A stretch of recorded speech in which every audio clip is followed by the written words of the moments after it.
Olá, boa noite, tudo bem? Meu nome é Dandara. Hoje eu tô aqui para fazer um bate-papo com vocês sobre o mercado da soja. E nada mais, nada menos, hoje nós vamos ter um convidado aí muito especial, que é economista, que é o Antônio da Luz. Ele é economista formado pela UFRGS, que é a Universidade Federal do Rio Grande do Sul. É área da economia. E nós vamos estar batendo esse papo aí, então, com o Antônio e com a Graziele, que é produtora rural lá no Rio Grande do Sul. Olá, Seja Dandara. bem-vindo, Antônio, tudo Prazer estar bem? contigo, com todo o pessoal que está nos acompanhando, que está entrando aqui, que já entrou na nossa live. Boa noite a todos. Boa noite. Eu estou mandando o convite para a Grazi aqui, vamos aguardar ela para dar início ao bate-papo. Oi, gente. Boa Olá, oi, noite. Tudo Grazi. bom? Boa noite, Antônio. Tudo Boa noite, bem? Grazi. Tudo bom? Tudo jóia. Tudo certo. Antes de tudo, eu gostaria de agradecer ao Antônio pelo seu tempo, tá? Para conversar aqui conosco. Principalmente para a questão de levar informação para mais pessoas, que é o que a gente faz aqui através do Instagram. Então, meu nome é Dandara, eu sou engenheira agrônoma, atuo no Oeste do Paraná e tenho esse projeto com a Graziele, que é produtora rural lá no Rio Grande do Sul.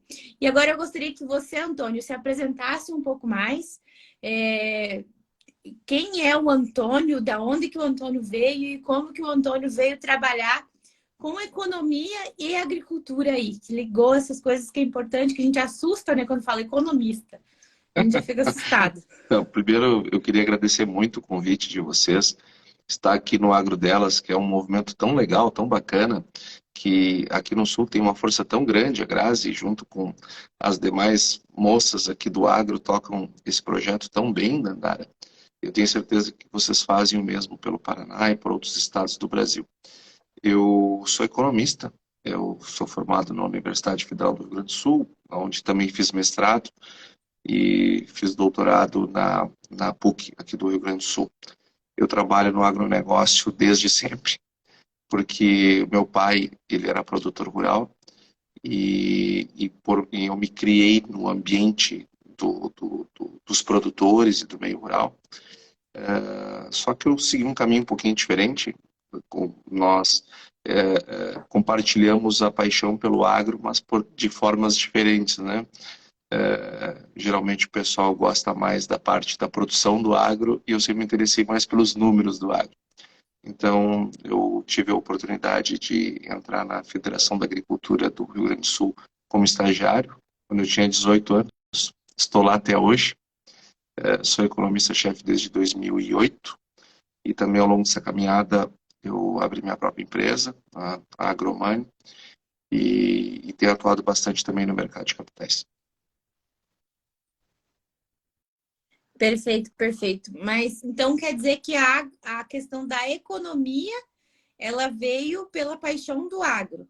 Mas você sempre quis a economia pensando no agronegócio ou você queria economia no geral? Como é que foi essa Essa é uma decisão para ti lá questão atrás? interessante, Dandara. Eu não sei o que veio antes, veio o ovo ou se veio a galinha, tá? Mas eu sempre tive uma paixão muito grande pelo agronegócio. Sempre entendi o agronegócio como um setor diferente do que as pessoas pensavam lá quando eu estava começando o processo. Eu me lembro que eu olhava isso como um setor da economia, como algo que gera riqueza, gera renda, gera emprego, gera impostos, gera desenvolvimento. E quando eu comecei, as pessoas enxergavam o agro como algo que gerava comida. Não, ele é importante porque gera comida. Não, não, ele gera muito mais que comida. Comida é o de menos. Ele gera muito mais que comida. E então eu nunca estudei, aliás, nunca é muito pouco e sempre é tempo demais, né? Mas eu não foquei a minha carreira acadêmica para no agronegócio. Eu sempre estudei aplicada. Eu sou um economista, eu fiz minha área de mestrado e doutorado, não era em agro. Eu sempre estudei a economia como um todo. E porque eu sempre entendi que o agronegócio ele é um setor como qualquer outro. Então, nós temos que conhecer as ferramentas da economia para aplicar nele e não tentar inventar uma coisa própria, como se ele fosse uma ilha. Eu nunca concordei muito com essa lógica. Eu sempre enxerguei o agronegócio como uma ferramenta do crescimento e do desenvolvimento econômico do nosso país. Então, a gente tinha que entender a ferramenta e não desenvolver a paixão pelo setor ou coisa do tipo. Perfeito, perfeito sua colocação. A gente que vem de filho de produtor, a gente é acostumado com a parte da paixão, né? E às vezes a gente não vê a agricultura de forma racional, da forma tanto quanto tu vê. Isso é uma coisa que eu vejo na maioria dos produtores. É raro os produtores que é que nem a Grazi, que já vê como um negócio, como um empreendimento. Eu acho, Mas Dandara, que esse é o...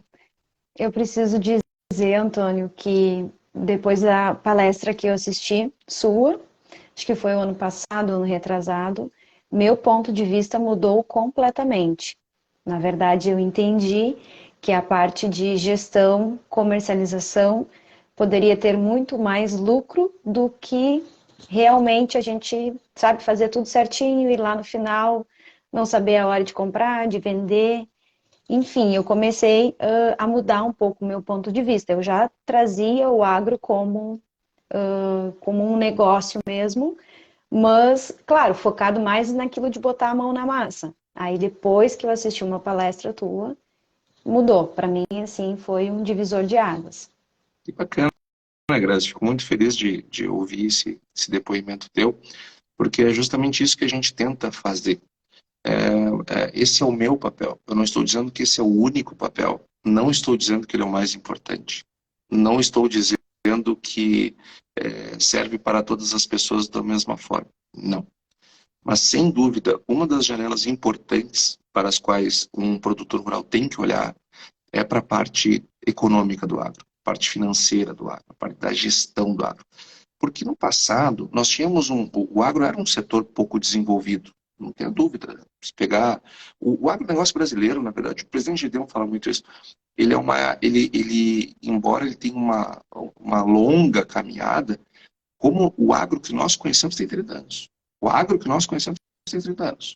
Então ele é uma coisa muito nova, ele ainda é uma coisa muito moderna. E isso causa, muitas vezes, estupefação nas pessoas. Porque às vezes, elas não entendem a complexidade desse processo. Antigamente, as pessoas tinham poucas decisões para tomar ao longo do ano. Eu me lembro, quando eu comecei a trabalhar lá atrás, eu me lembro que tinha uma expressão da pecuária do cadeado, né? Que botava lá X vacas, para cada uma quantidade de vacas precisava um reprodutor, botava aquele reprodutor, cadeava e daqui X tempo voltava para ver quantos terneiros tinham nascido, né? Isso não existe mais, não tem uma possibilidade de se fazer um negócio desse. A Grazi é produtora de grãos. É impossível ter uma produção de soja ou de milho, seja lá o que for, com baixas produtividades. Isso foi evoluindo ao longo do tempo. Só que para eu atingir mais produtividade, eu comecei a ter outros problemas. Eu comecei a tornar cada vez mais complexo o processo decisório. Porque para ter mais produtividade, eu tenho que botar mais tecnologia, tenho que botar mais isso, mais aquilo, mas eu preciso começar a me preocupar com coisas que talvez antes não eram tão relevantes, como o custo de estudo, o fluxo de caixa para administrar tudo isso, nível de alavancagem, nível de liquidez, nível de endividamento, todas essas questões, a apuração correta do resultado, saber se eu estou ganhando dinheiro, se não estou ganhando dinheiro, não confundir receita com resultado, né? Tudo isso começou a tornar o processo de escolha da produção muito mais complexo. E, consequentemente, nós começamos a conectar cada vez mais o agronegócio nas questões macroeconômicas. Vou dar um exemplo, que eu tenho certeza que vamos falar bastante sobre isso, que eu acho que é o que as pessoas que mais desejam discutir sobre o nosso tema, né, da queda do preço da soja, economia, enfim.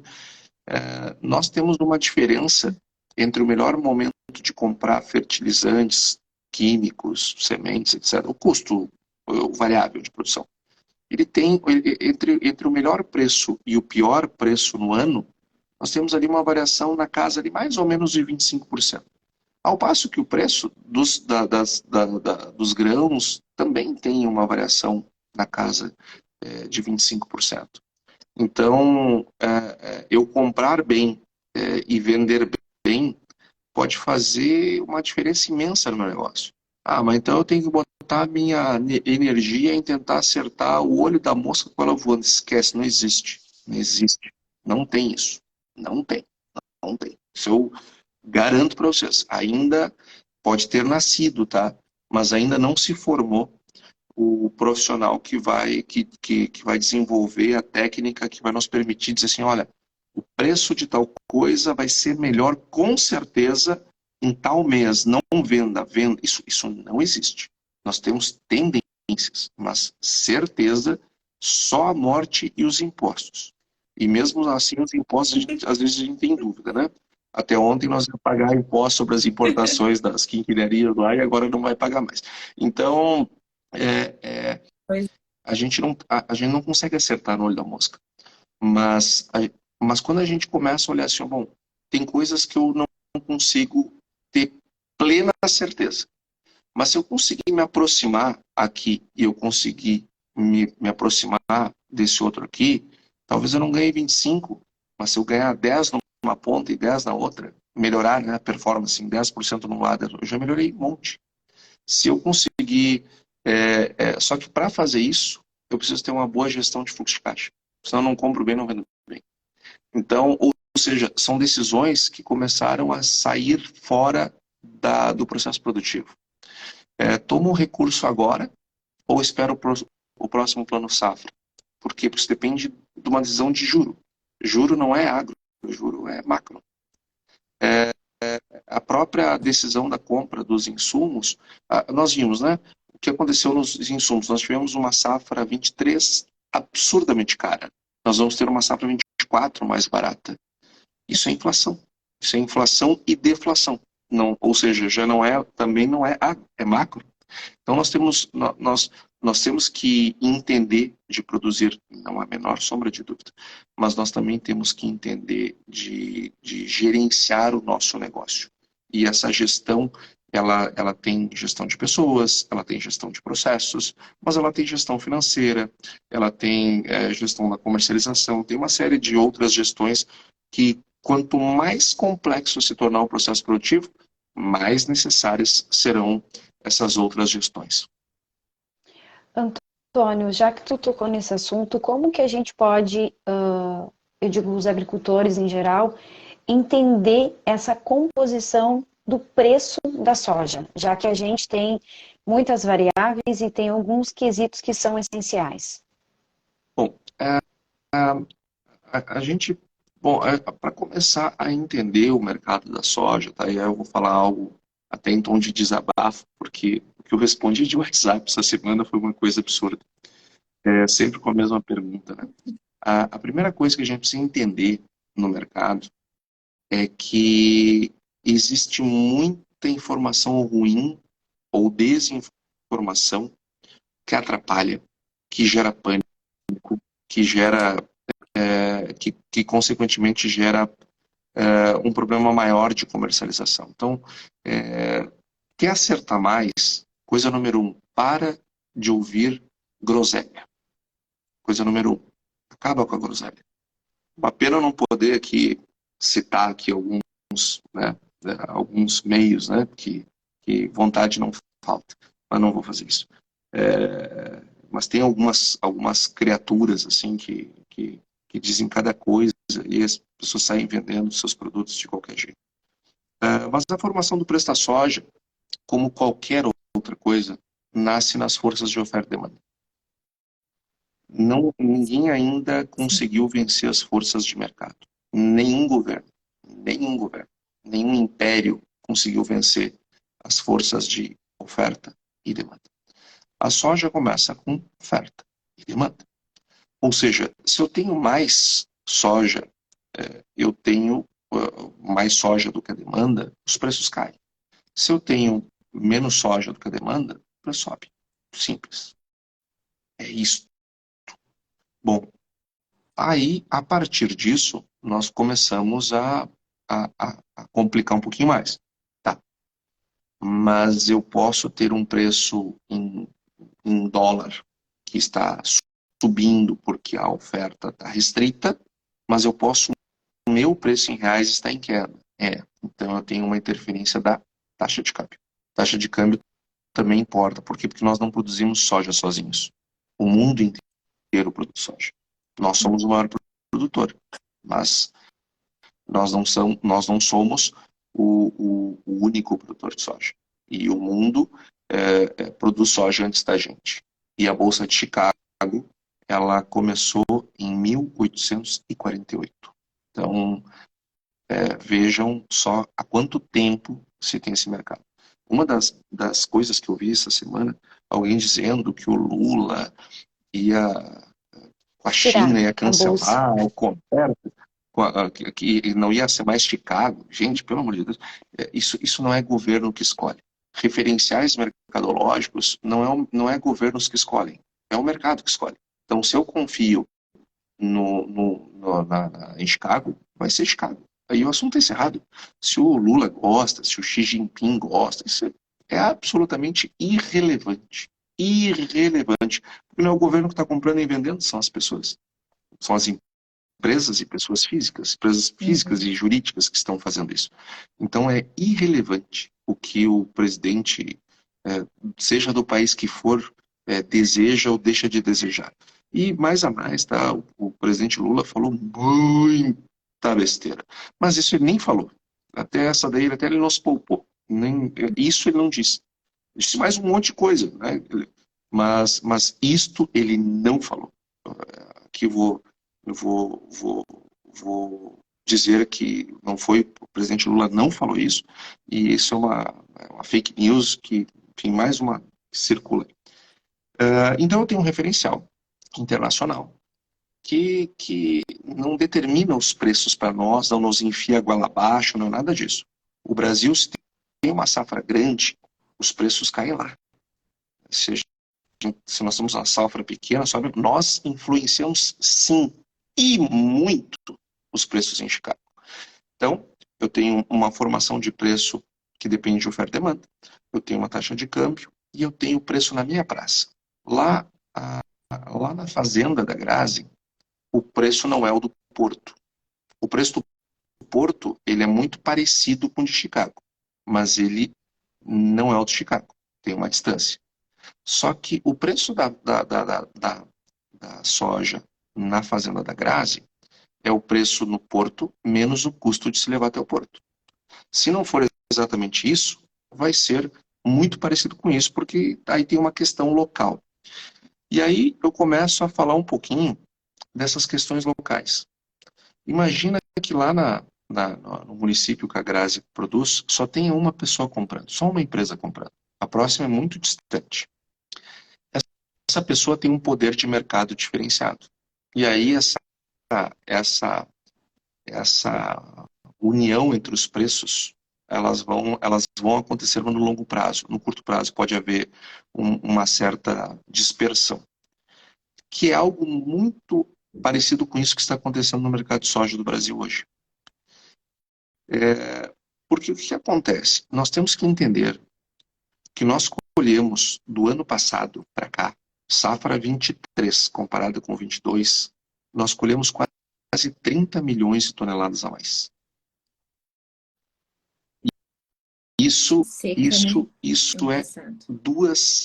2/3 de uma safra cheia da Argentina, que é o terceiro maior produtor do mundo. Então veja, se nós só o que nós aumentamos de um ano para o outro, de um ano para o outro, equivale a mais ou menos a 2/3 de uma safra cheia argentina. Com os mesmos transportadores, nas mesmas estradas, praticamente na mesma estrutura de armazenagem, vendendo para as mesmas empresas, para as mesmas tradings, para as mesmas cooperativas, ao ponto que uma cooperativa no teu estado, Dandara, mandou botar uma placa na frente: ó, não me tragam mais grão, porque eu não tenho mais como receber, porque eu não tenho onde botar. E eu estou citando essa porque é uma muito grande. Aconteceu isso aos montes. Tá?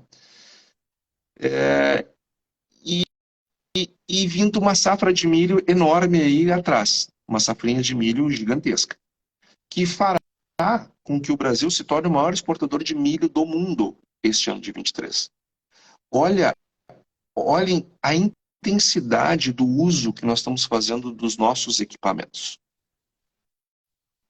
Então, Exatamente. E você falou em safrinha, mas a safrinha é tão nova. A safrinha não tem 20 anos. E é legal de ver as estatísticas, né? Porque, enfim, uma das vantagens, dentre poucas vantagens que tem da gente ficar velho, é que a gente já começa a ter visto bastante coisa. Quando eu comecei a trabalhar, a safrinha era bem pequenininha. A safra era safra e a safrinha era safrinha.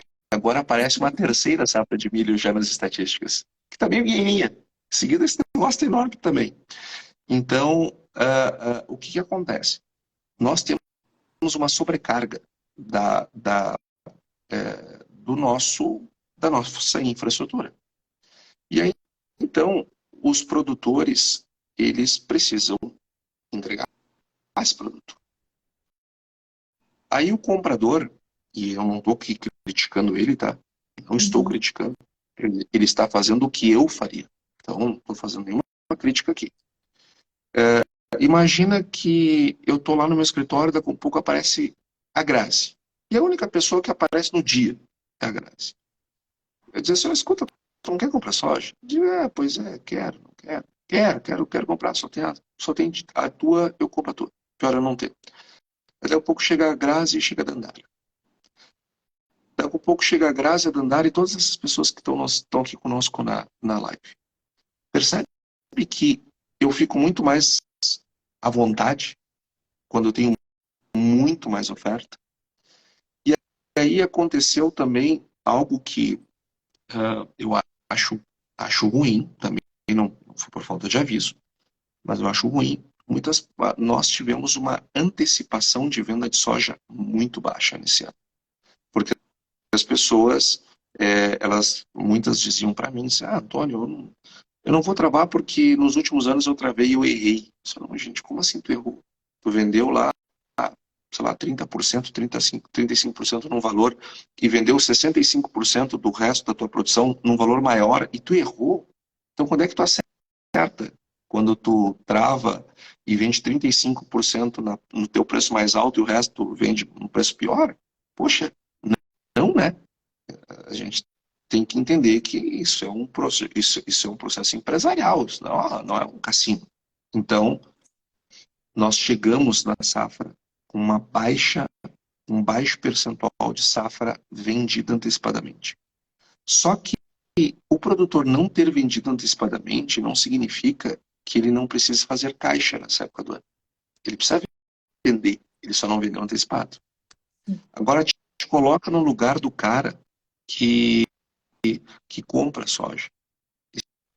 Esse cara tem uma tsunami de soja para ele comprar, junta, assim, simultaneamente, porque tudo que podia ter vindo, assim, aos pouquinhos, ao longo de, sei lá, 6 meses, veio tudo agora, assim, e 30 milhões de toneladas a mais de colheita.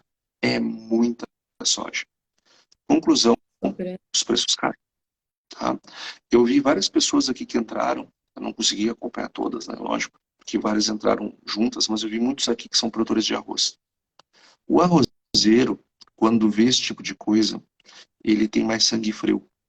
Por quê? Porque ele já viu 1 milhão de vezes o preço acontecer isso com o preço do arroz. Entra a safra, um monte de gente vendendo, o preço despenca. Depois, lá mais para frente, o preço melhora. Eu acredito, e já vou me posicionar, tá? Eu acredito que nós vamos ter uma melhora depois que essa enxurrada passar. E é uma pena a gente não poder, enfim, compartilhar a tela, mostrar as coisas, mas quem quiser, tá? Primeiro convido as pessoas que não nos seguem, nos seguirem aí no Instagram. E depois nos manda lá como é que é? Não é o WhatsApp, o Instagram. Uma mensagem. Um direct. Me manda lá um direct que eu mando a planilha que eu fiz, tá? Eu fiz uma planilha com o seguinte. Por que eu acho que as coisas tendem a melhorar ali para frente? Que o que nós estamos passando agora é um excesso de oferta. Aquilo que eu dizia lá no início. Oferta e demanda. Nós estamos com excesso de oferta neste momento. No mundo, não no Brasil. No Brasil. Bom, por que não é no mundo?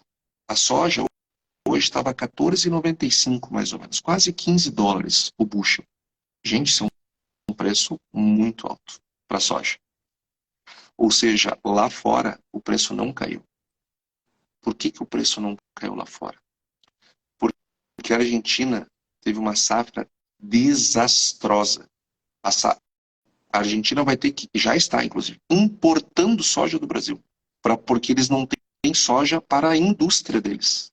A Argentina será importador de soja do Brasil neste ano. Tamanho o problema que estão passando. A safra 23 americana foi ruim. Eles perderam safra esse ano. Perderam. A Europa também teve problemas climáticos, assim como os Estados Unidos. E eles perderam safra. A safra dos demais países foi ruim. A safra brasileira foi um estouro da boiada. O Paraguai também colheu muito bem. Mas o mundo, os nossos principais concorrentes, né, colheram muito mal. Então, embora nós estejamos com uma pressão muito forte de venda de soja no Brasil neste momento, que nós não temos nem onde botar, e temos que achar onde botar, porque está vindo uma safrona de milho aqui atrás, tudo isso pressiona a vender soja agora. Ali adiante, é só nós que vamos ter soja para vender. E a soja, ela poderá melhorar de preço, eu acredito que nós teremos um refresco. Tudo é o mais constante, né? Tudo que eu estou dizendo é tudo com o que se conhece hoje. Nós vivemos um mundo caótico, a gente nunca sabe o que o nosso governo vai fazer, o que o governo dos outros vai fazer. A pouco surge guerra, conflito, sei lá. Estou dizendo tudo ao mais constante. As coisas tendem a melhorar ali para frente, só que a soja terá muito dessa soja terá trocado de mão, né? O que eu lamento. Mas, enfim, faz parte da vida. Mas eu dizia o seguinte, a soja em Chicago estava 14,95. Eu vou pegar 14,93. Há um câmbio de 4,95, peguei a média aqui desse último par de dias, com um câmbio nesse patamar, eu tenho uma soja com um saco de 60 quilos, para nós fazer a comparação, 32,93. 33, tá? Vamos arredondar. 33 dólares um saco. O preço da soja no Brasil, em dólares, o saco de 60 quilos, está 29,68. Ou seja, a soja no Brasil está mais barata que Chicago. Só que se eu pegar, tá, ela está 3 dólares e 24, mais barata do que Chicago. Só que se eu pegar o mesmo dia 18 de abril do ano passado, o mesmo 18 de abril, o preço da soja estava, no Brasil, valendo 6 dólares e 65 a mais do que Chicago. Hoje está 13,24 menos. Estava 6,65 mais. Por quê? Porque ano passado tínhamos tido uma safra, onde quebramos Rio Grande do Sul, Santa Catarina, Paraná, Mato Grosso do Sul, tínhamos tido uma safra menor e, consequentemente, tivemos também uma oferta menor de soja. Então, isso fez com que esses preços ficassem mais palatáveis e o preço subiu, enfim. Acontece que agora, é por isso que eu digo, o que nós estamos vendo agora não é uma questão mundial, é uma questão brasileira. O que está acontecendo aqui é no Brasil, o preço lá fora, a soja está valendo lá fora. É aqui que está valendo pouco, porque é muita soja entrando no mercado simultaneamente e sendo vendida. Essa diferença tá, entre preço da soja no Brasil e nos Estados Unidos, Brasil, ela é comum. Hoje nós estamos com os preços todos invertidos. E não é só soja, tá? Milho também nós estamos com problema. Mas tudo isso é porque é muita soja entrando simultaneamente. Aliado a isso, nós temos, e aí aquelas pessoas que desejarem, tá? Depois me aciona lá, eu mando a planilha e cada um se engana com seus olhos, tá? E aí eu fiz uma conta. Vamos imaginar que nós não tivéssemos com essa diferença de 3 dólares e 24 abaixo. Digamos que tivesse a mesma coisa, mesmíssima coisa. Em reais, teria que estar R$ 163 o saco. Ou seja, e se eu pegar e colocar mais os 6 dólares lá, bom, aí a gente vem para cima de 180, 180 e poucos. Ou seja, a coisa não está ruim.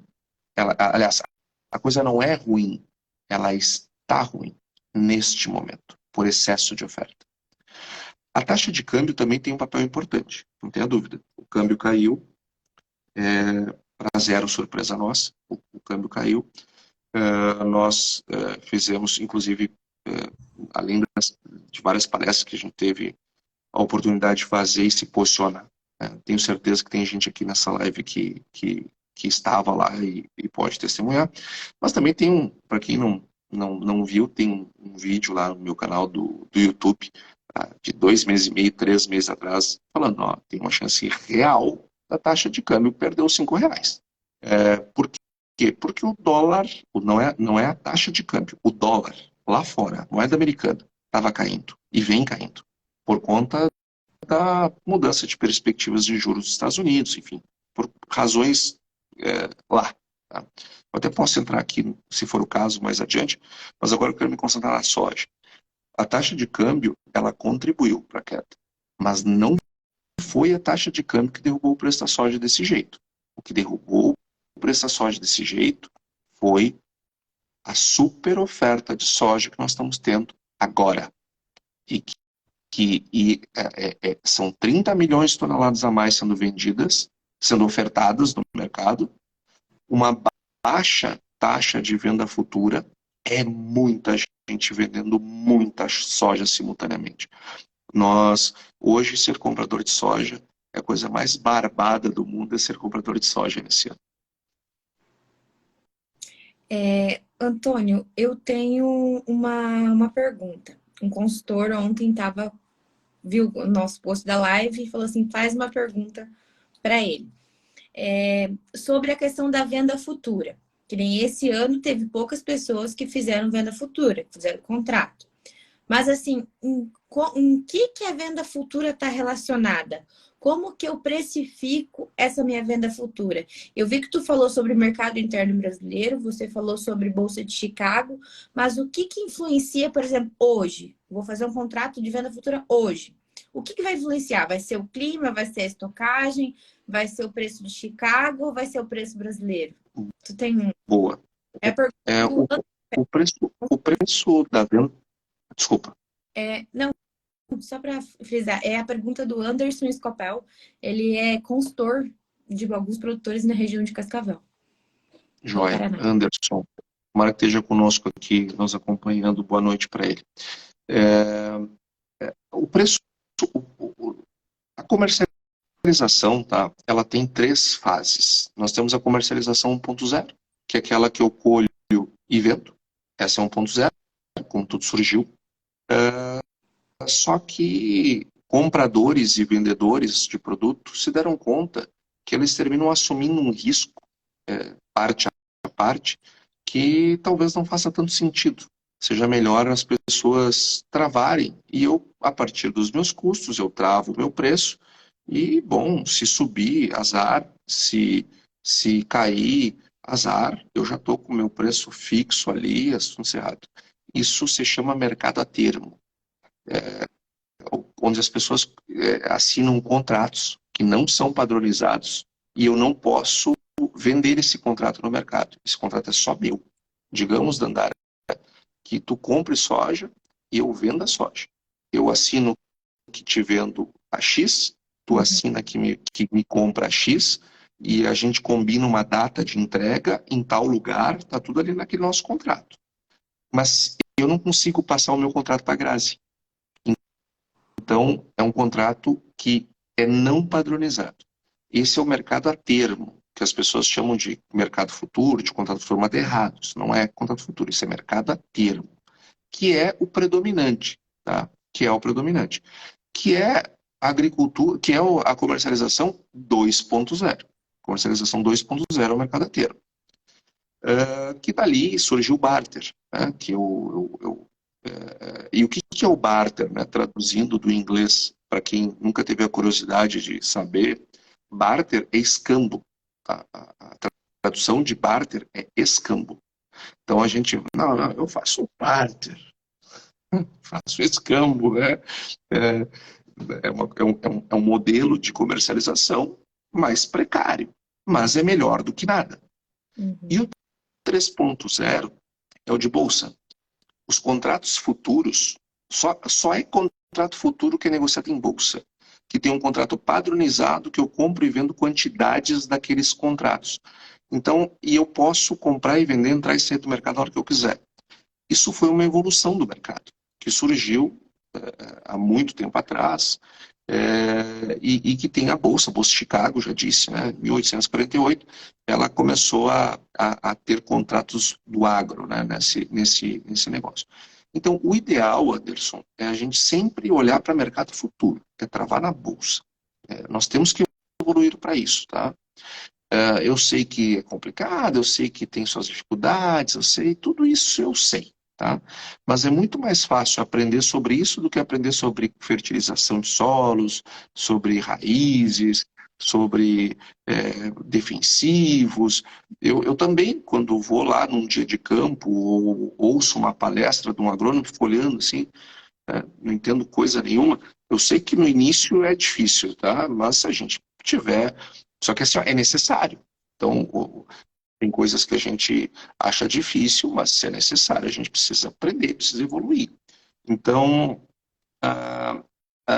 uma vez não fazendo isso, tá? É melhor, então, ir para o 2.0. Só que o 2.0, que é o mercado a termo, ele se orienta pelo mercado futuro. E o mercado futuro, por sua vez, ele se orienta pela expectativa de como as coisas estarão naquele período. Então, eu disse para vocês aqui de maneira muito clara que eu acho que nós temos uma chance da soja melhorar depois que essa pressão toda passar.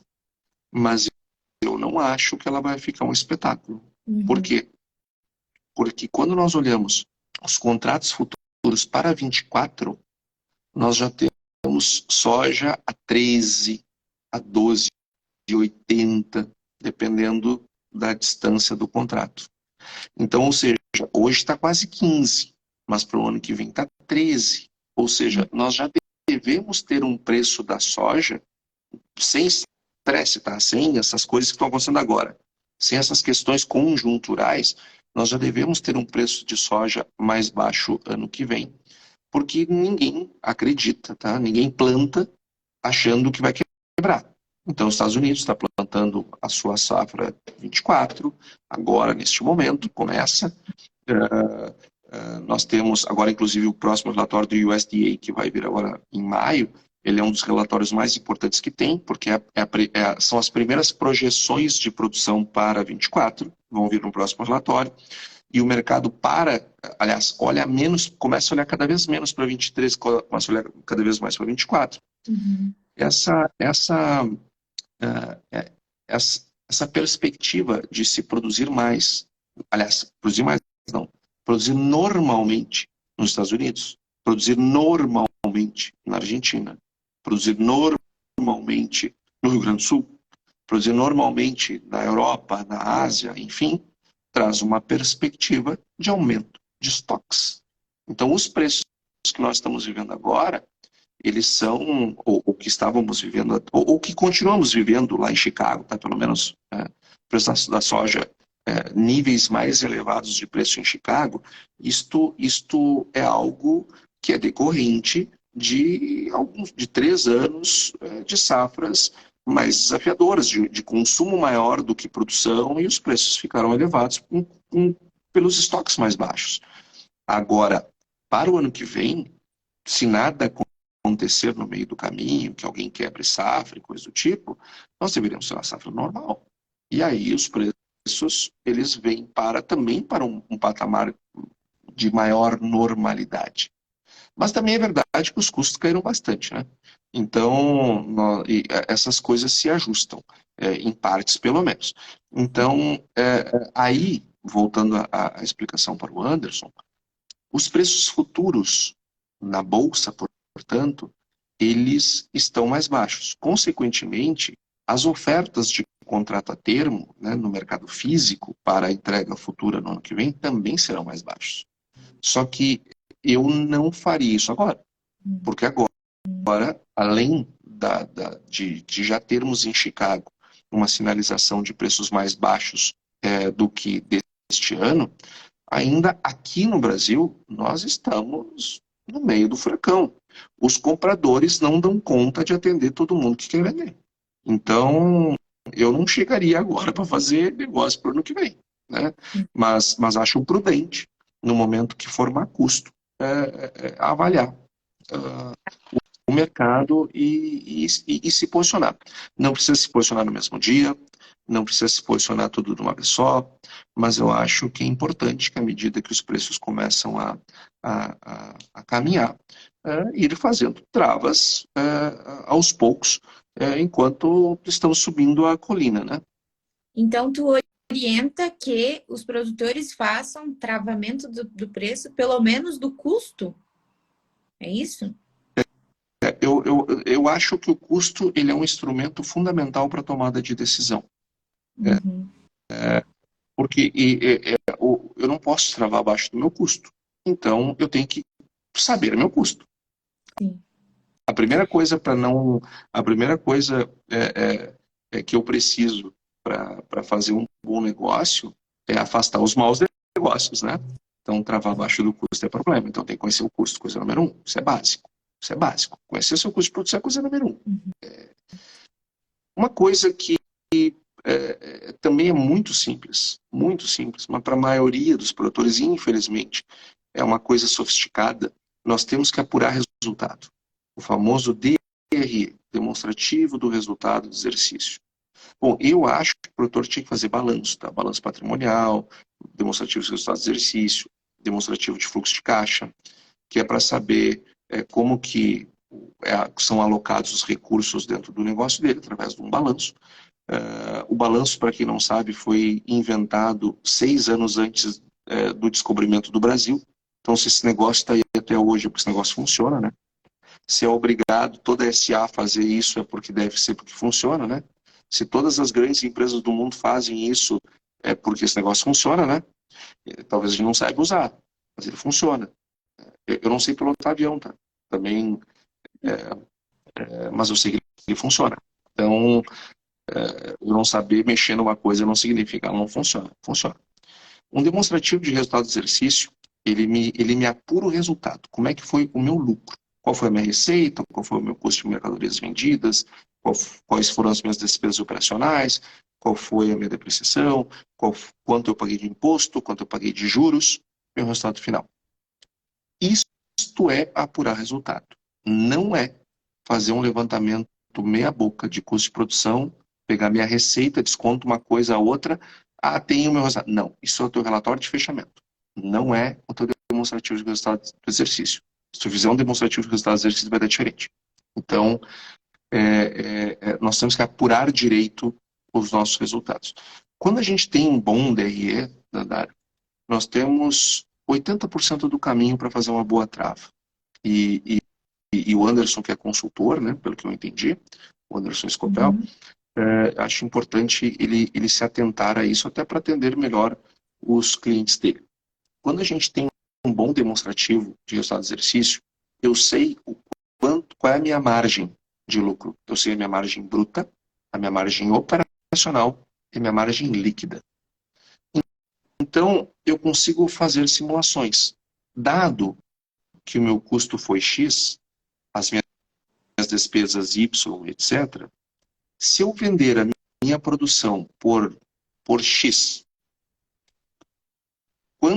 qual que vai ser a minha margem? Bruta, operacional e líquida. É maior do que a média dos últimos 3 anos? É. Então é um bom momento de travar. Está abaixo? Talvez não seja. Talvez seja melhor esperar um pouquinho. Então, eu tenho que tomar, o que eu estou dizendo aqui, que a decisão de travar, ela não pode ser uma coisa subjetiva. Ah, eu vou travar porque está todo mundo travando. Eu vou travar porque chegou num preço que eu acho, tá, mas tu acha baseado no que, cara pálida? Porque assim, ó, se tu não faz conta, como é que, o que tu acha o quê? Assim, me explica melhor como é que esse processo de achar. Porque a gente acha, né? Mas achar não me resolve todos os meus problemas. É evidente que a gente tem intuições, é lógico que a gente tem ideias, lógico, não. Ano passado eu travei sei lá, a 150. O preço agora está, sei lá, 165. Então subiu 10%. Meu custo subiu 8%. Então tá valendo. Provavelmente eu vou ter um aumento de margem. Beleza. Agora, isso não pode ser suficiente. Agora até o Márcio Gonçalves, que é um excelente consultor disso que eu estou falando. Tá aqui, tá na live aqui, cumprimento ele também. E ele deve estar ouvindo isso e deve estar achando, poxa, é isso que eu tento fazer todo dia aqui para os produtores e nem sempre eles estão dispostos a fazer isso. Então, o processo de decisão de travar ou não travar, ela não pode ser apenas baseado no que a gente intui. Porque quanto mais complexo se torna o meu processo decisório, mais falha vai ficando a minha intuição. É bom fazer conta. Fazer conta, ela vai te deixar mais seguro das tuas decisões. Às vezes, a gente perde uma oportunidade de fazer uma boa trava, porque a gente não está olhando o impacto daquele contrato no resultado projetado do meu negócio. Eu estou olhando para mercado. Só que mercado, nós não mudamos nada no mercado. Nenhum indivíduo sozinho consegue mexer no mercado. O mercado, para nós, é dado. Agora, a gestão do nosso negócio, somos nós que fazemos. Nós temos que colocar mais energia naquilo que a gente pode mudar, naquilo que a gente pode gerir, naquilo que a gente pode administrar. E naquilo que a gente não pode, nós temos que botar, mas nós não podemos ter botar toda a minha energia numa coisa que eu não posso fazer nada, que eu não posso mudar nada.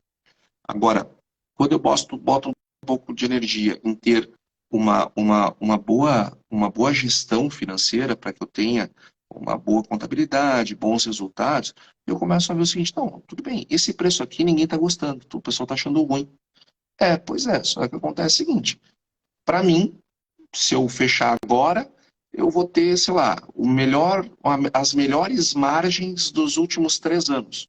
Eu vou deixar de fazer um negócio desses? Maria Paulo. Mas Antônio, não está entendendo, pode subir muito. Não pode subir muito, mas pode cair muito também. Eu não tenho controle sobre essas coisas.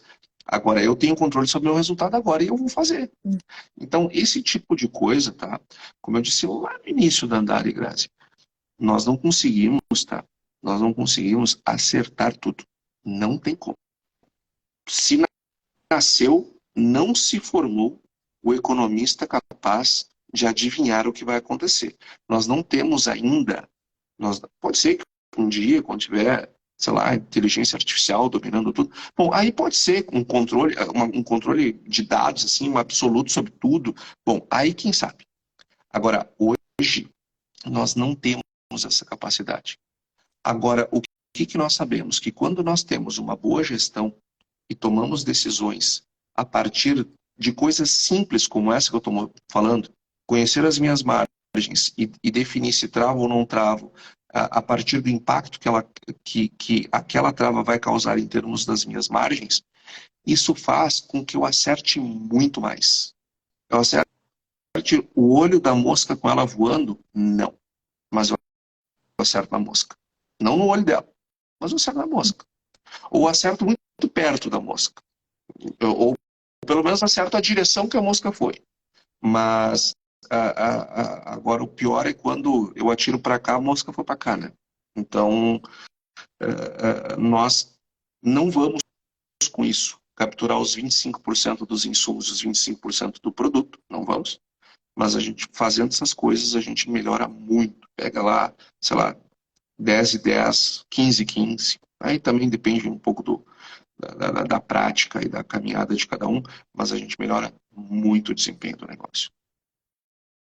Antônio, eu acho que esse ponto é o mais relevante da nossa live para que os agricultores entendam realmente que, além de baixar a cabeça e trabalhar, eles precisam estar orientado primeiro no seu negócio, no seu custo, e depois também dar uma olhada para o que está acontecendo no mercado e no mundo, né? Já que tudo, o preço já é influenciado por diversos fatores. Porque eu mesmo vim de uma situação igualzinha assim o ano passado. Eu vinha, não é que eu vinha perdendo, eu vinha fazendo o meu custo e para mim estava relevante e estava bacana aquilo ali.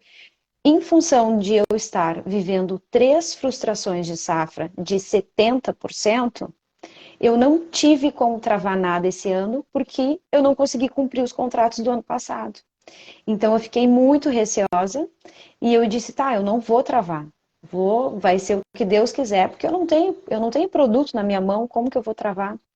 E aconteceu a questão de um mês, sei lá, cair R$ 25, e aí eu tá sendo indagada, né? Meu irmão é meu sócio, tá, e aí eu disse, o que eu vou fazer? A gente não tinha expectativa de colher nada, né? Porque a gente ficou praticamente quase 80 dias sem um pingo de chuva, e eu não posso vender uma coisa que eu não tenho. Então eu optei por não fazer, mas eu estou perdendo muito dinheiro, com certeza, porque eu venho de um custo muito alto. Então, o meu balizador, tipo, eu perdi. Agora eu tenho que tentar ver como que eu vou tocar isso aqui para frente. Mas é a questão. Eu já deveria ter feito alguma coisa, não fiz porque eu estou baixando a cabeça e trabalhando. E eu acho que é muito esse movimento que o agricultor faz. Baixar a cabeça e trabalhar e não pensar na lavoura como o seu negócio, que ele tem que ter uma visão um pouco diferente. Grazi, nós aqui no Rio Grande do Sul estamos vivendo um momento muito, eu ia dizer especial, mas especial pode ter uma conotação positiva, né? É um momento muito particular, eu diria, muito único. Nós estamos vindo de 2 estiagens consecutivas. Para muitas regiões, são 2 estiagens enormes consecutivas. E isto não há. E até é até um deboche, parece, né? O Brasil colher esse monte de soja simultaneamente, não ter feito venda futura, derrubar os preços, mesmo que eu imagino seja temporariamente essa queda. Mas agora nós temos pouca soja para vender, porque colhemos pouco e ainda por cima com preço mais baixo, porque o pessoal lá está colhendo horrores e não tem nem onde botar. E daí derruba os preços. Parece até um deboche, né? Agora, eu vou dizer outra coisa, e eu juro para vocês que não tem nenhuma conotação que não seja um genuíno desejo de ajudar. Porque, enfim, todos nós vamos passar por isso. Tá? Isso lógico, vai deixar uma dor, vai ser. Nunca mais a gente vai esquecer disso. E talvez seja bom que a gente não esqueça. Em 2021, Grazi, há bem pouco tempo atrás, 2021, nós tivemos uma safra maravilhosa, vendida a preços maravilhosos. E eu comecei assim, a observar uma série de movimentos que eu achava muito errado, movimentos muito errados, do ponto de vista de gestão. Pessoas fazendo negócios como se 2021 fosse o ano padrão, como se ia ser sempre assim. E isso começou a me preocupar. E eu comecei, então, comecei a tratar esse assunto nas palestras, enfim, e eu fiz uma um vídeo que também está lá no YouTube, no meu canal do YouTube, que dizia o seguinte: 2021 é o ano perfeito para quebrar. O que eu estava chamando a atenção das pessoas naquele momento? Que num ano ruim como esse que tu estás vivendo, e assim como tu aí, milhares de produtores aqui do estado, tu não tem escolha. Tu mesmo disseste, olha, eu não fiz tal coisa porque eu não tive escolha. Não sabia se a colher não ia colher, uma situação horrorosa, eu não ia me arriscar, ainda ter que pagar multa. Não vou. Por quê? Porque tu não tinha escolha. Tu não escolheu fazer isso. Tu não tinha escolha para fazer. E eu costumo dizer o seguinte, um ano muito... Por que as empresas e os negócios quebram em ano bom e não em ano ruim? Porque no ano ruim, eu não tenho escolha. No ano bom, eu tenho um monte de escolhas. E dependendo das escolhas que eu fizer, eu posso ter um mal sucedido ali na frente. Então, entre as questões de gestão que eu acredito que são importantes para o produtor rural, e aqui eu não estou inventando nada, tá? Eu estou falando que é a gestão financeira de qualquer negócio. Quando a gente fala do balanço patrimonial, eu vou usar aqui uma expressão de balanço. Quando a gente fala o ativo do balanço, a gente diz que a gente investe no ativo. O ativo é o lugar onde nós investimos, e o passivo é como nós financiamos os investimentos que nós fizemos. E uma das primeiras linhas do ativo é o caixa. E ele não está lá em cima, no ativo por acaso. Sabe por que o caixa está lá em cima? Porque o primeiro investimento que qualquer negócio tem que fazer é caixa. Eu nunca posso investir em nada sem antes ter investido em caixa. O caixa é o rei. O caixa é onde os negócios prosperam ou quebram. É no caixa. Ninguém quebra porque teve prejuízo. Tu não vai quebrar porque tu teve prejuízo. Ninguém quebra por não ter patrimônio. Tá cheio de arrendatário aí, super bem sucedido. Agora, fica um mês sem caixa para ver o que acontece.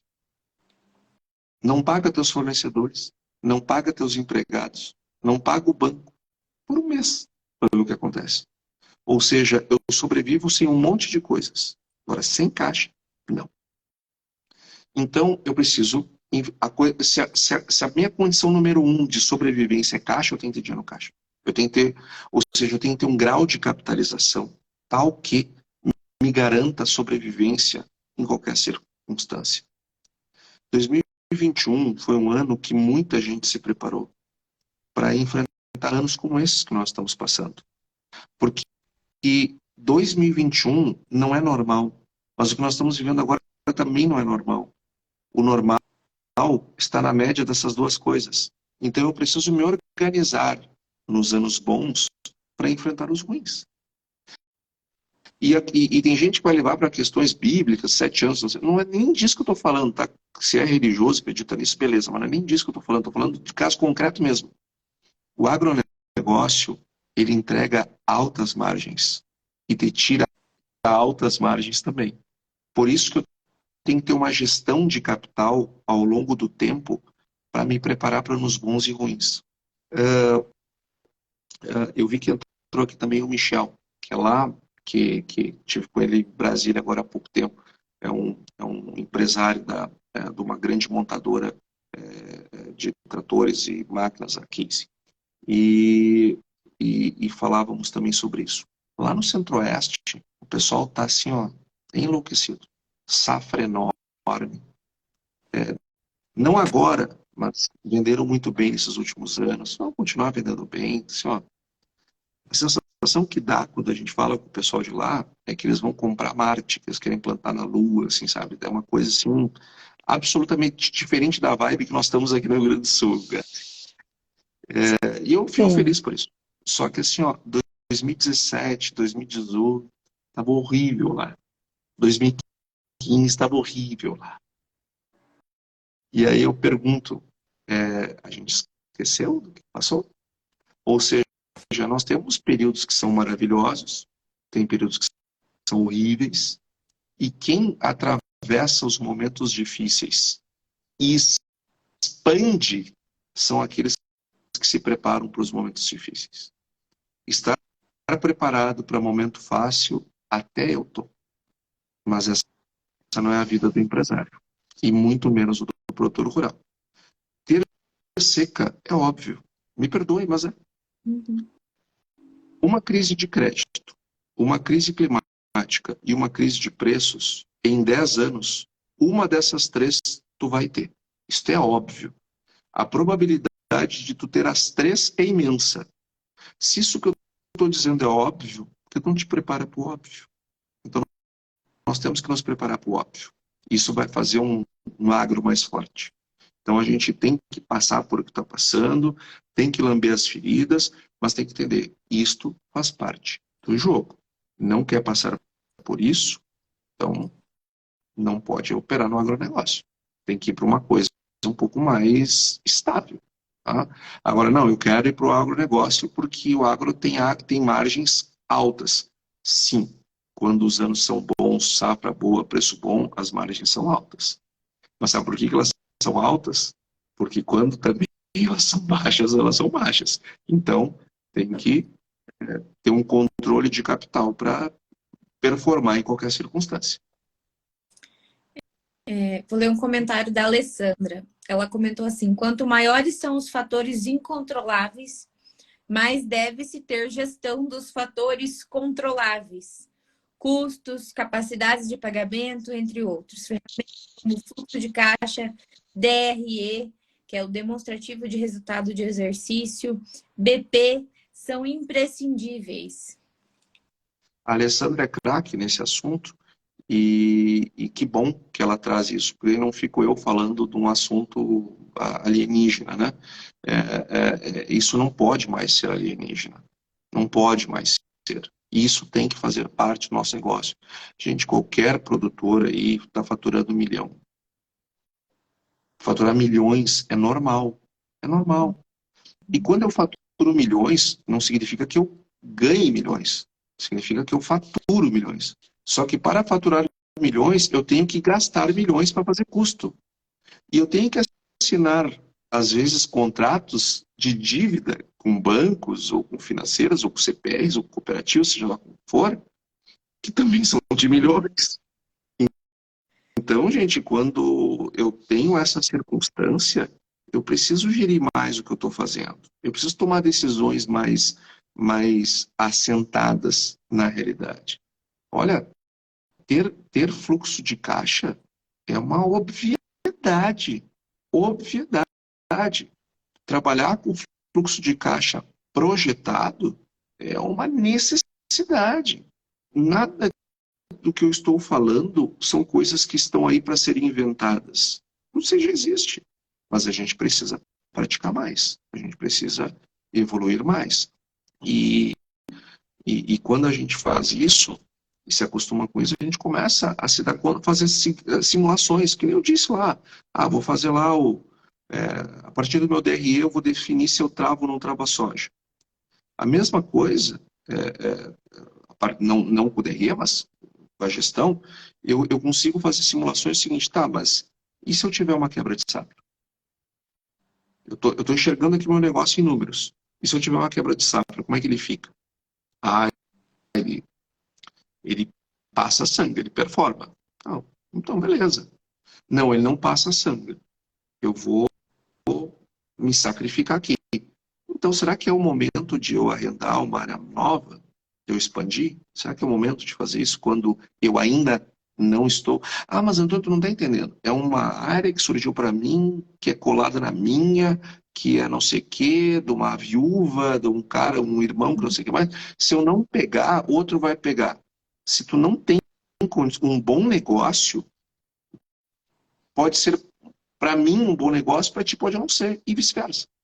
Ou pode ser um bom negócio para mim daqui 1 ano, 2, mas hoje não é.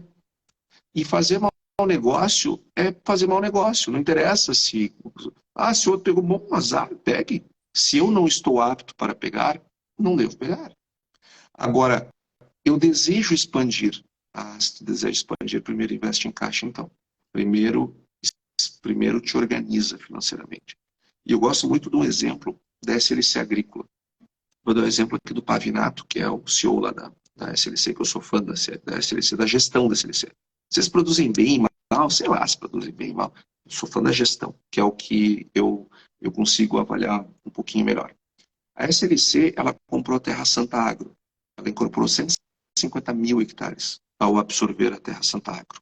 E eles se prepararam 3 anos para isso. Eles foram capitalizando a SLC 3 anos. Quando eles estavam capitalizados para fazer o negócio, eles fizeram. O que a gente mais vê acontecer? O contrário. Eu faço o negócio e depois eu acho que aquela terra vai se pagar. Gente, a terra não se paga, gente. Se paga. É a gente que paga a terra. Não é ela que se paga. Se ela se pagasse, então é só assinar com papel. Não é assim.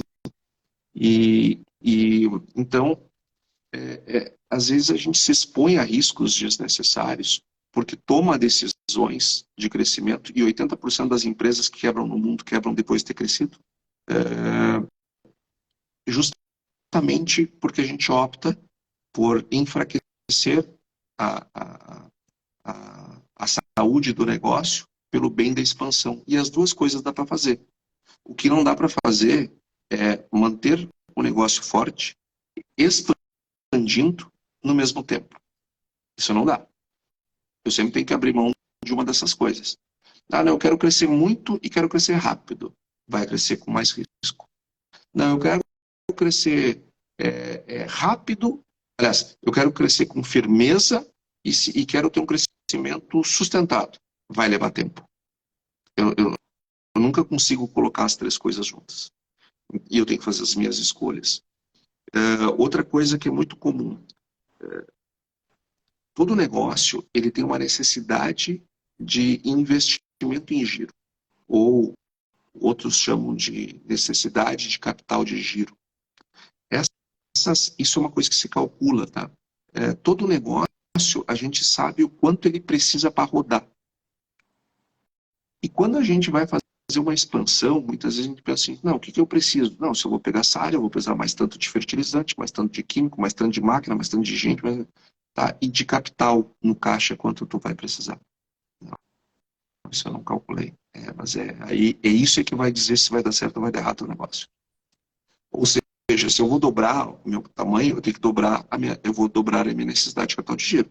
Eu tenho no meu capital de giro líquido, eu tenho o suficiente para cobrir essa necessidade de capital de giro adicional que eu terei? Se tem, pode fazer. Se não tem, não faz. Se não sabe, saiba. Primeiro descubra. Então, são essas coisas que diminuem muito o risco do negócio. E aí a gente fica vendo assim, o preço derretendo, como a gente está vendo agora. E o que a gente pode fazer, a não ser rezar? Pegar uma bandeirinha assim da soja e ficar torcendo, assim, torcer por ela, para que ela suba. Então, a gente não pode fazer nada. Mas tem um monte de coisas que a gente pode fazer. Então, a gente tem que botar energia no que a gente pode fazer. O que a gente não pode fazer, pode fazer. Mas, de novo, tá? Até porque muitas pessoas entraram depois que eu falei. Eu acredito que nós estamos passando aqui com a soja. Lógico que nós não teremos tão cedo aqueles preços maravilhosos que tivemos, mas o que também estamos vivendo é um estresse passageiro. Isso muita soja sendo ofertada simultaneamente. Isso também passa. Antônio, na tua visão, a questão do mês de outubro, me perguntaram muito disso. Eu acho porque o agricultor baliza plantio, né? Há possibilidade desse cenário ser melhor, como tu está imaginando? Ou, sei lá, imaginando não, claro, prevendo. Esperando, né? É a nossa expectativa.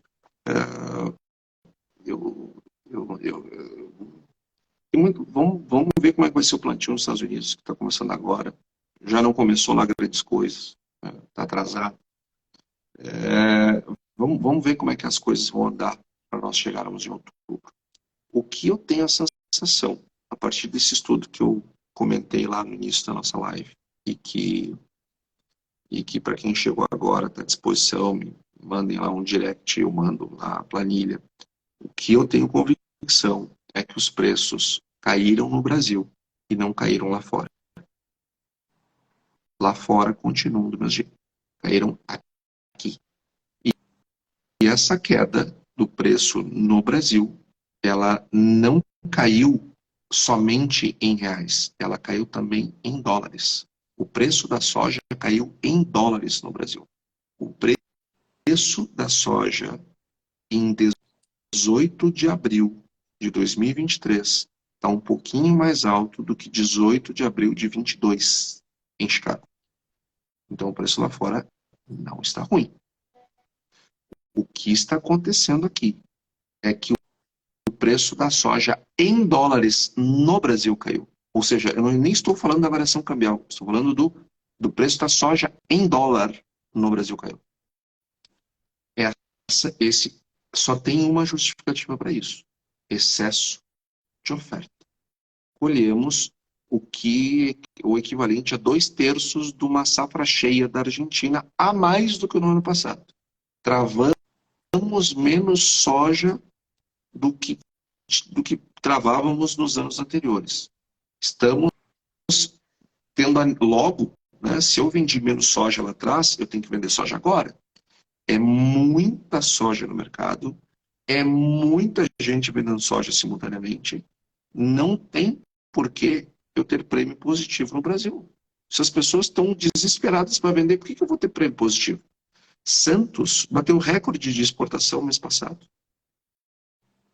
Então, para vocês terem uma ideia, o Rio Grande do Sul, ele incrivelmente, Grazi, nós estamos exportando um monte de soja agora em março. E agora abril vai ser outra. Com 2 anos de estiagem, como isso? Está vindo soja do Mato Grosso para ser exportada em Rio Grande. Tem noção do que é botar soja em cima de um bitrem e bater lata até Rio Grande? Imagina o desespero para essa soja. Então, enquanto o mercado estiver super ofertado, nós vamos ter preços baixos. Só que a gente precisa ter um pouquinho de sangue frio. O mercado do arroz nos ensina mais sobre isso, né? Tá, o preço está despencando, eu fecho os olhos, não quero ver. Bom, mas daqui um pouco, depois que passa essa pressão vendedora, quem vendeu, vendeu, quem não vendeu, não vendeu, enfim, troca de mão também o produto, né? Quem tem condições de armazenar, compra e estoca, enfim, senta em cima, a tendência é que depois as coisas melhorem. Agora, lembrando, os preços para 24 são mais baixos do que estão sendo cotados hoje em 23 lá fora, que não caiu nada ainda, mas para 24 deve cair. Então, outubro, ele é um mês que nós já vamos ter uma safra americana bem desenhada, porque ali, segunda quinzena de novembro, já tem gente colhendo soja nos Estados Unidos. Então, a gente já vai ter uma safra bem desenhada. O Brasil vai ter uma expectativa também mais clara de área plantada, da safra 24. Então, eu acho que lá em outubro as coisas já vão estar mais definidas. Mas eu não acho que vai levar até outubro para a gente passar essa pressão desgraçada que nós estamos vendo agora. Acho que pode piorar um pouquinho ainda, mas pelo menos imagino que tem espaço, depois que essa soja toda enfraquecer a oferta, a gente ter um suspiro aí, dar uma melhorada antes de outubro. Entendido. Antônio, perfeito. Para ler 2 comentários. A Lia Katzer comentou o seguinte: atualmente o Centro-Oeste está com os armazéns lotados de soja e em 60 dias já teremos o milho para armazenar. Deficiência de armazenamento e logística com preço alto. O outro comentário é do... o perfil tá Agronte, agora me esqueci o nome dele, mas é um professor. E ele fala assim, boa noite. Infelizmente, a grande maioria dos produtores não tem feito uma boa venda. Para mim, não adianta colher 80 sacos por hectare e errar. Muitos produtores colhem bem menos, mas sabem comercializar melhor. Eu acho que os Isso. dois comentários vêm muito ao encontro de coisas que nós tratamos aqui ao longo da live. Vou começar com o da menina que falou primeiro. Lia. Eu perdi o nome dela. Alessandra, eu acho que é, né? Lia Katzer. A Lia. Desculpa, Lia. A Alessandra foi antes. A Lia, ela... vamos vestir os sapatos desse produtor que a Lia se refere. Vamos pegar um exemplo, tá? Lógico, ela está falando do todo, mas vamos pegar um cidadão. Vamos pegar lá a Grazi do Mato Grosso. Imagina a situação assim, eu estou com o meu armazém cheio, não cabe mais nada. Eu olho para o meu milharal, um espetáculo. E eu fico pensando assim, onde é que eu vou botar esse milho agora daqui a 60 dias? O que ela tem que fazer? Vender. Vender. E aí o cara que está comprando, o que faz? Você tira para trás. Ele está errado? Não, ele está certíssimo. Agora, o que eu quero chamar a atenção é que esta pressão toda, ela se resolve. Há um custo horrível para muita gente, não tenha dúvida. Mas ela passa. Essa pressão toda, ela vai aliviar. Não sei se vai levar 30 dias, se vai levar 45, se vai levar 60, mas isso vai aliviar essa pressão. Talvez, né, precise desses 60 dias para entrar a safra de milho, enfim, depois que isso acontecer, se as coisas se acertam para a soja, mas em algum momento isso tem que aliviar. Tá?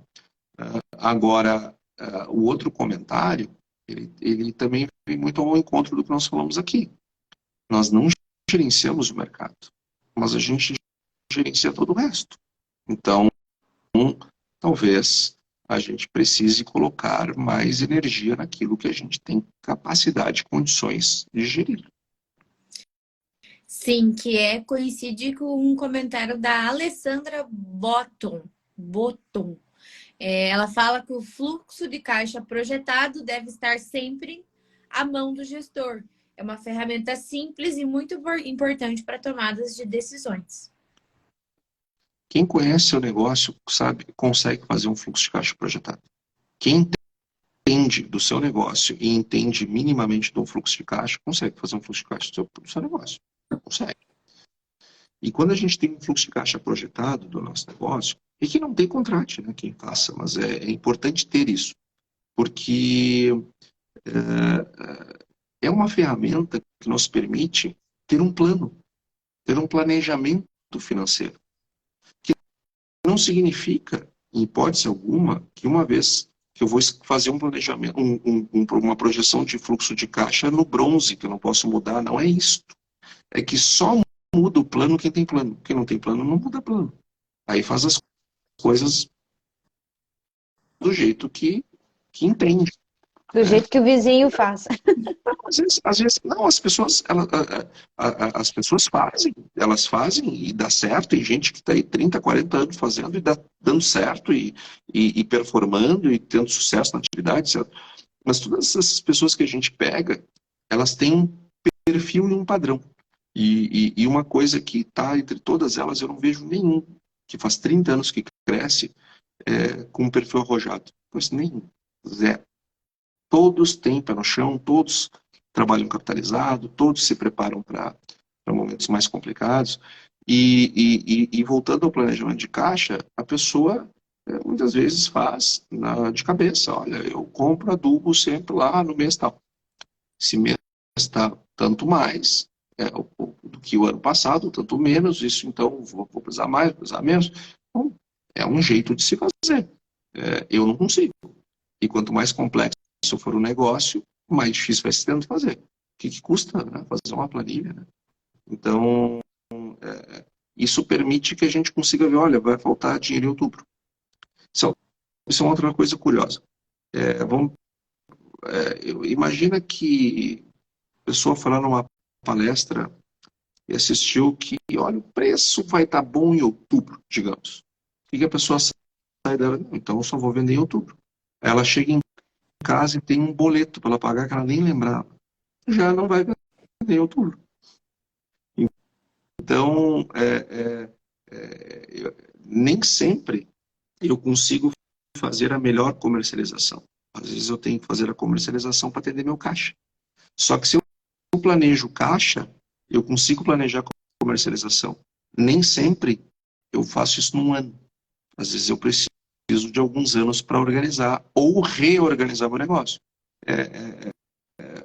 Fazendas do Rio Grande do Sul que tiveram um problema de 70% de perda, como foi a da Grazi, é óbvio que elas vão ter que passar por um processo de recapitalização que vai, ou pelo menos a maioria delas, né, que vai exigir que não se consiga tomar as melhores decisões, mesmo que se deseje por um determinado período de tempo, até o negócio voltar à velocidade de cruzeiro. Só que a gente precisa organizar, a gente precisa fazer o planejamento, a gente precisa, mesmo que os dados não sejam bons, a gente precisa olhar para eles e ver e trabalhar com antecedência. Se eu estou em abril e eu sei que vai faltar dinheiro em outubro, o que eu tenho que fazer? Eu vou vender antes? Eu vou fazer um custeio? Eu vou... o que eu vou fazer? Ou seja, quando eu tomo em abril uma decisão que eu preciso tomar lá em outubro, percebe que eu tenho todo esse tempo para pensar. Agora, se eu deixo para tomar essa decisão 15 dias antes, já viu, né? Vai escolher besteira. Antônio, de tudo isso que a gente falou, a gente não conseguiu entrar ainda na questão da política, mas deixa eu te fazer uma pergunta. Há alguma ação do governo atual que possa contribuir para o aumento do preço da soja? Diretamente, não. Eu acho que, e aqui eu não quero fazer uma crítica gratuita, tá? Mas esses 100 primeiros dias do terceiro governo Lula, né? Então, não tem nada de novo no que nós estamos vivendo. E ele tem sido bastante belicoso. E eu não vejo absolutamente nada que venha ao encontro de uma boa atividade econômica, seja ela qual for. Não, o crescimento, o desenvolvimento econômico, eles acontecem nas águas calmas e não nas águas turbulentas. E ele está gerando turbulência. E isto não é bom para setor nenhum. Eu acho que essa visita que o presidente fez para a China, a gente não consegue falar tudo sem disso, foram tantas groselhas, né, que não consegue lembrar de todas. Mas essa aí da China, eu me lembro quando se dizia, não, agora com o presidente Lula, o Brasil vai voltar a participar dos grandes debates do mundo, ou vai voltar a se abrir para o mundo, como se tivesse fechado. Né? O Brasil agora vai ter um protagonismo, de fato, está tendo. Hoje, todos os jornais do mundo inteiro estão falando do absurdo que o presidente falou em relação à Ucrânia. Sim. Hoje, o Brasil é protagonista no mundo. Eu não sei se essa é a forma que nós temos que protagonizar. A ideia de se eliminar o dólar como meio de troca global pelo yuan assim, ó, é de uma falta de conhecimento mínimo do seu papel no Ocidente, né? Nós somos ocidentais. E está falando aqui uma pessoa que é uma e duas está criticando principalmente a Europa, que é o berço da nossa civilização ocidental, geralmente porque eles são hipócritas, porque eles são mentirosos, e falam um monte de besteira em relação ao agro. Agora, nós somos Ocidente. Nós somos Ocidente. Nós podemos brigar dentro de casa com o irmão, mas nós somos uma família. Nós somos Ocidente. Então, começa por aí a questão. Nós compartilhamos uma cultura e um modo de ver a vida. Nós entendemos que podemos estar aqui numa live falando o que bem entender, quando quiser, o que quiser, sob as penas da lei, se eventualmente passarmos do ponto. Na China eu não posso fazer isso. No Oriente eu não consigo fazer isso. Aqui eu consigo. Nós temos valores ocidentais que precisam ser preservados. Então, quando o presidente assume uma postura como essa, a gente termina se isolando e se afastando. Quanto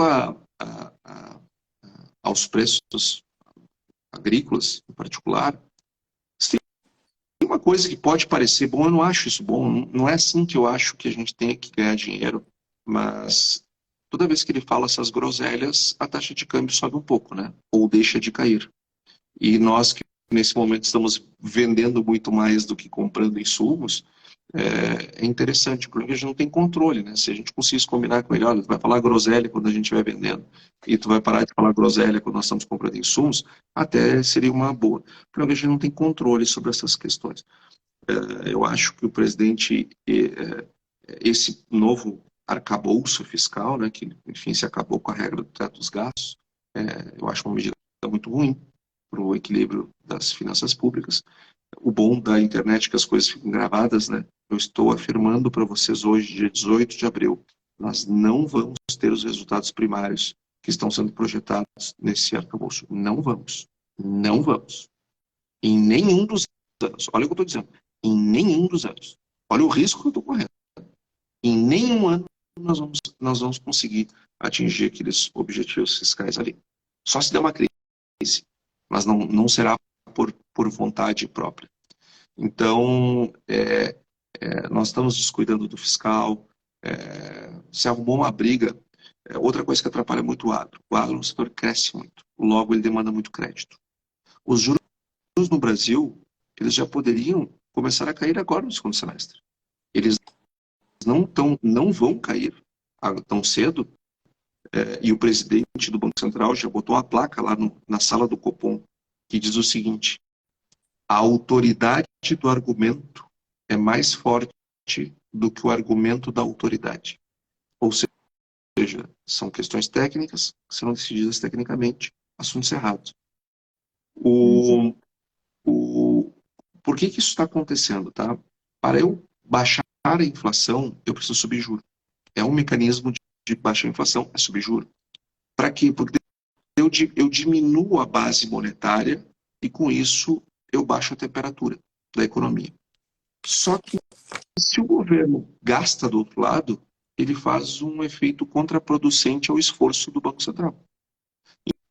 Então, imaginem que eu tenho uma pessoa com rodo enxugando um piso e outra pessoa de balde jogando do outro lado. É contraproducente. Política monetária e política fiscal, elas precisam convergir. E hoje elas estão divergindo. Nós tivemos o pior déficit para fevereiro dos últimos 26 anos. Foram quase 41 bilhões de reais só de déficit em fevereiro.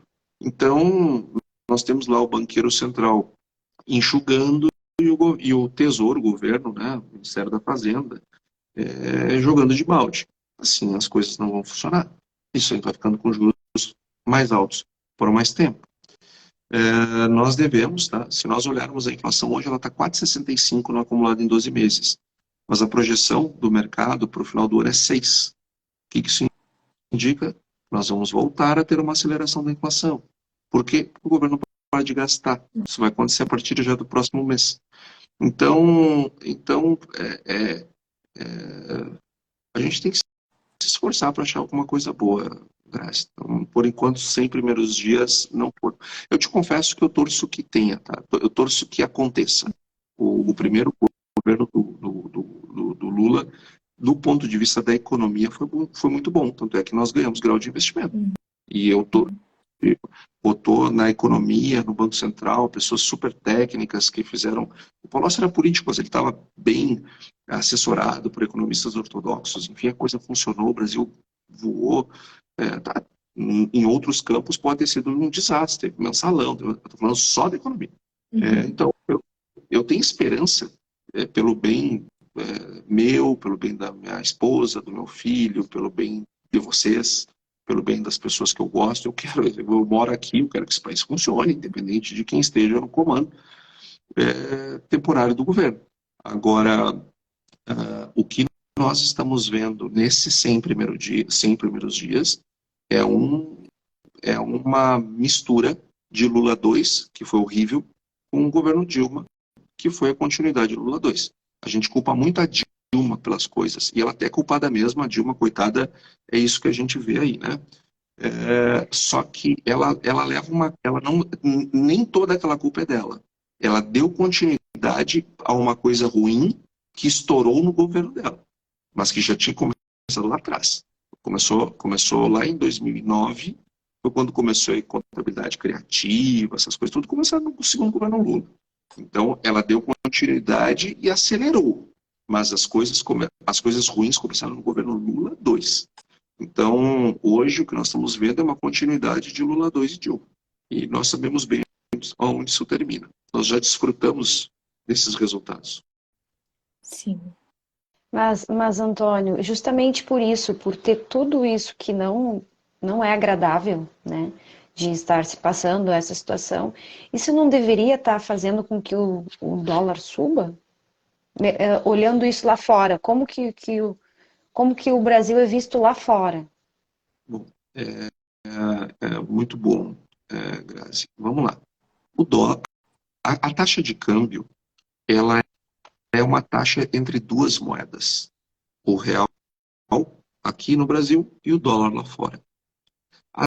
Às vezes, a taxa de câmbio está caindo porque o real está subindo. Se o real se valoriza, eu preciso menos reais para comprar a mesma quantidade de dólar, certo? Se a minha moeda ganha valor, a taxa de câmbio cai. Mas às vezes a taxa de câmbio cai porque essa outra moeda caiu. O que está acontecendo no Brasil é que esta moeda, dólar, caiu. E está caindo. Para te teres uma ideia, esta moeda real perdeu valor sim nesse período. Parece que não, mas o real perdeu valor nesse período. Tanto é que se o real tivesse ficado paradinho, desde que o dólar começou a cair em novembro do ano passado, o câmbio já era para estar 4,60. Se nós olharmos o que caiu as taxas de câmbio aqui na vizinhança, nos países do entorno aqui, e se nós olharmos outros países em desenvolvimento, o que caiu, nós vamos ver que o real, que a taxa de câmbio até nem caiu tanto. Por quê? Porque o dólar perdeu valor lá fora, por conta da expectativa de que os juros dos Estados Unidos vão começar a cair, vai subir 0,25 na próxima reunião, é o que eu acredito, agora em maio, e depois para umas 2, 3 reuniões e depois começa a cair. É isso que o mercado está esperando. Quando o mercado começa a projetar a queda e não mais a alta, o dólar começa a perder força, porque ele deixa de atrair dólares para dentro da economia americana. Então, não é o real, não são as groselhas que nós falamos aqui, que o presidente diz, enfim, é o dólar que está perdendo valor lá fora. Por isso que a nossa taxa de câmbio está caindo. Entendido. Uhum. Perfeito. Tem Não sei. muitos comentários do pessoal, não estou Muito. conseguindo acompanhar, na verdade, mas peço licença para ler, então, os outros para a gente se localizar. O Nestor, que é engenheiro agrônomo e consultor, comentou que nesta última safra, grande parte dos produtores não travaram nenhum custo e adquiriram os insumos no valor alto e venderam a soja baixa. Outros anos a diferença era menor, nesse ano a diferença ficou grande. Outro comentário. A Márcia. E a razão disso, né? A razão disso, desculpa te interromper, só para não perder o comentário que foi feito, a razão disso é que as pessoas, muitas pelo menos relataram para mim, eu não vou travar esse ano. Não vou travar esse ano porque eu travei esses últimos anos e errei. Não, parece só um momentinho, tu não errou. Você acertou na mosca, tu travou um preço que era bom para ti e depois tu vendeu o resto da produção melhor ainda. Que cenário maravilhoso, tá reclamando, gente? Mas tem gente que entende diferente. E aí a gente fica numa situação dessas. Por que a gente deve travar? Para mitigar risco. Quando eu mitigo risco, eu estou me arriscando menos, mas eu estou travando o meu potencial de ganho. Tá, mas eu preciso ganhar tudo? Será que ganho tudo ou perco tudo é a forma correta de ter longevidade. Pois é. Não. A forma correta é fazer média. A Márcia também comentou que me impressionou o volume de venda de soja hoje. Especialmente, penso que é um momento de cautela. Eu vi dentre os WhatsApp que me pediram para olhar, enfim, e áudios e coisa, de gente que viu isso, que viu aquilo, o Gnomo, eu vi um que eu gostei muito, que dizia o seguinte, que já estavam fazendo contrato a 85. Olha, eu faço esse contrato, viu? Se você souber de alguém que esteja disposto a vender soja a 24, 85 reais, me interessa. Eu compro. Hoje entrou num grupo que eu estou, contrato futuro para 2024 a 143 e todo mundo passa, ninguém.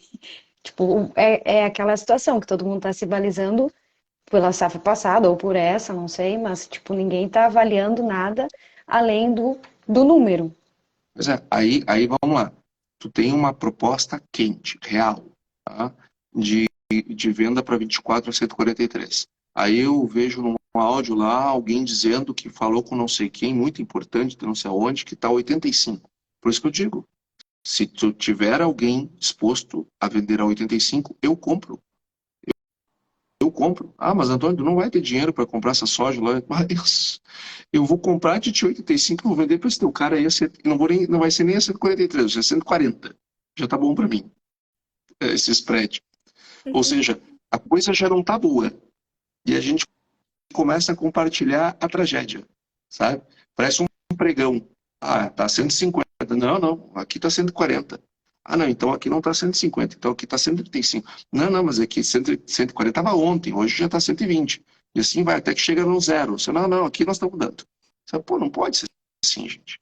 Pode ser assim. Isso aí. O Eu sei que Nelson. dá like para essas coisas, mas não ajudem. Não, gente, isso pode dar like, mas isso desespera o agricultor, isso deixa a gente em pânico, a gente quase infarta, porque não sabe o que pensar, não sabe se é real. Claro que não é real. Ah, claro que não, obviamente que não. Mas a gente está só recebendo notícia ruim e ouvindo pessoas ruins, né? Então a gente tem que avaliar isso, procurar uma pessoa que realmente tenha conhecimento de tudo, como tu, né, Antônio, que tem Eu tenho de tudo. muita sabedoria, enfim. Não, mas é doutor em economia, pelo amor de Deus. Se uma pessoa dessa não tiver o caminho, uma instrução, muito menos eu, que sou, né, nenê nesse negócio, não vou saber. Então, eu acho que os grupos têm que madeirar nesse negócio aí também, de ficar espalhando a tragédia. Tu tá com o pé no barro lá, Grazi. A gente tem que ter muito respeito pelas pessoas que fazem o dia a dia da produção, enfim. Eu não tenho dúvida que que o teu pensamento, teu entendimento, ele vale tanto quanto o nosso. A diferença é que às vezes a gente tem mais tempo, por não estar em cima de um trator, como volta e meia tu posta em teus vídeos em cima de um trator, colheitadeira e não sei o quê. A gente não tem mais tempo para fazer outras coisas e termina olhando mais para essas, ou para os números, como eu tive aqui a oportunidade de mostrar aqui um estudo simples que a gente fez, que demonstra o porquê que a gente está vivendo por isso. Bom, então, uma vez sabendo disso, a gente precisa ter um pouquinho de sangue frio, tem que ter um pouquinho de sangue de barata, que faz parte da atividade. Nossa, para mim essa live foi assim a melhor do ano, Eu também sei. de verdade. Eu Hoje, fiquei, porque assim eu já tava, sabe? E daí as pessoas me ligando dizendo, Grazi, gente, calma, calma, eu não sou consultora, eu não sei de nada, mas o que eu estou fazendo é avaliando se dá, se não dá.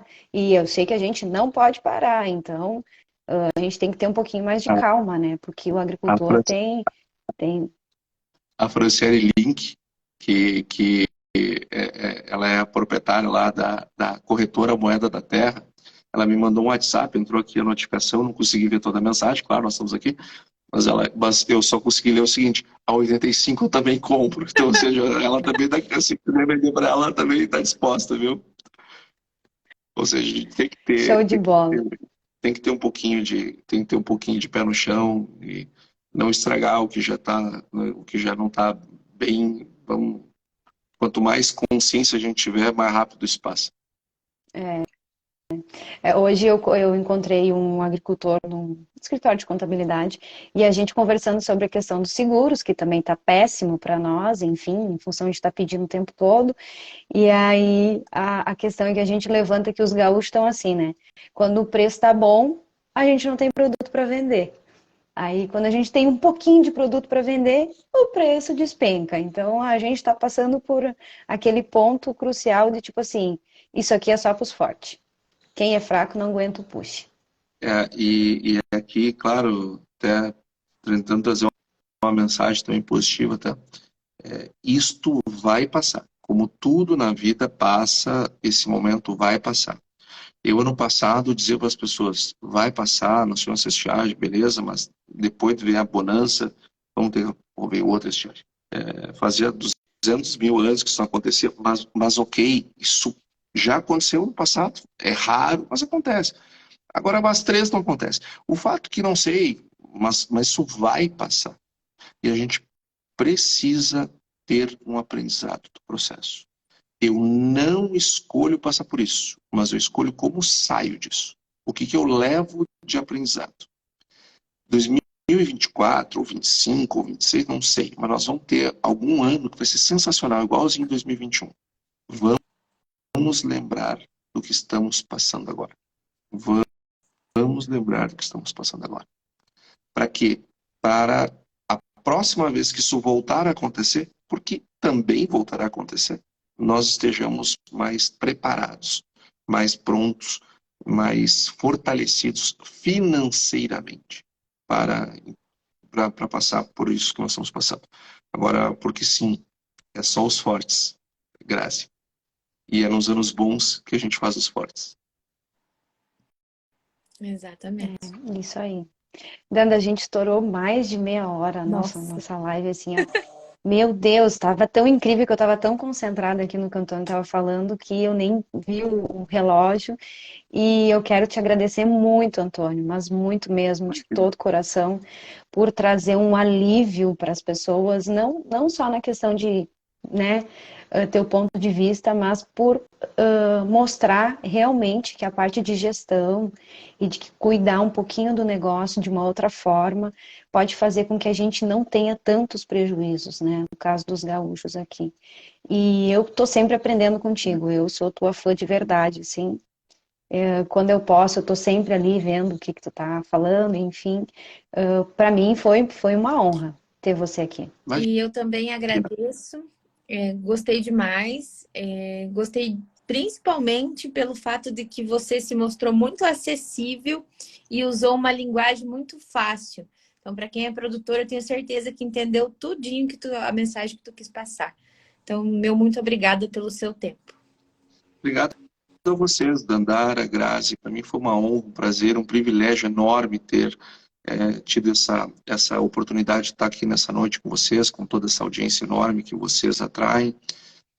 Eu sou um admirador do trabalho de vocês.